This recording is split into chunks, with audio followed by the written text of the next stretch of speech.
వి gold trusted gold buyers తాకట్టులో ఉన్న బంగారాన్ని విడిపించి ఈ రోజు ఉన్న మార్కెట్ ధరకే కొనబడును. మరిన్ని వివరాలకు సంప్రదించండి 7771077720. మాజీ ఎమ్మెల్యే బొల్లం మల్లయ్య యాదవ్ ఉన్నారు. బీఆర్ఎస్ పార్టీకి సంబంధించినటువంటి నాయకులు మాట్లాడదాం. బొల్లం మల్లయ్య యాదవ్ గారు, ఏం జరిగింది రిజల్ట్? నిన్నటి వరకు కాన్ఫిడెన్స్ వ్యక్తం చేశారు మీ పార్టీ, ఏం జరిగింది?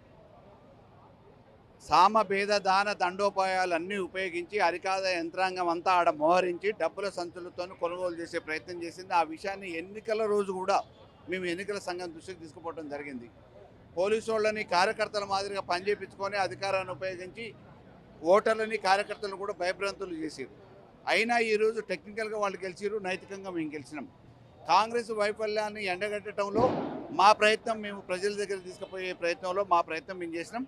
తప్పకుండా ఇంకా 3 సంవత్సరాల కాల వ్యవధి వాళ్ళకి వాళ్ళు ఇచ్చిన హామీలు నెరవేర్చాలని మా ప్రయత్నాన్ని మేము ప్రజల దగ్గర తీసుకుపోయి ఈ డిఫీట్ అంటే ప్రజల తీర్పు కాదనుకుంటున్నాం.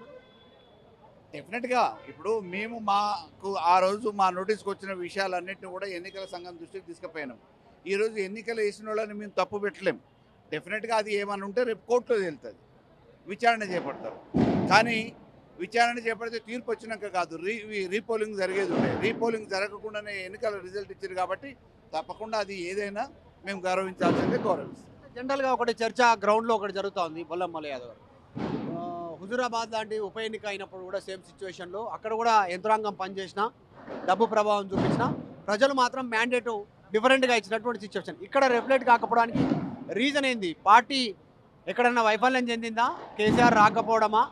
లేకుంటే ఇంకేమైనా ఇంటర్నల్గా రీచ్ కాలేకపోయారా పోల్ మేనేజ్మెంట్లో? అంటే రేవంత్ రెడ్డి సర్కారు, కాంగ్రెస్ సర్కారు ఇంకా ఇచ్చిన హామీలను నెరవేరుస్తారనే ఒక నమ్మకం ఏమైనా ప్రజలకు ఉందేమో తెలియదు. ఇప్పటి వరకైతే 2 సంవత్సరాల నుంచి వాళ్ళు ఇచ్చిన హామీ ఏ ఒక్కటి నెరవేర్చలేదు.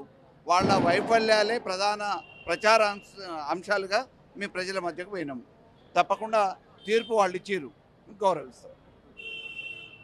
ఇది బొల్లం మల్లయ్య యాదవ్ మాజీ ఎమ్మెల్యే స్టేట్మెంట్ చేస్తూ ఉన్నారు.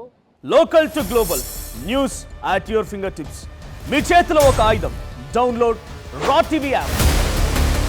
Media legend Ravi Prakash is back.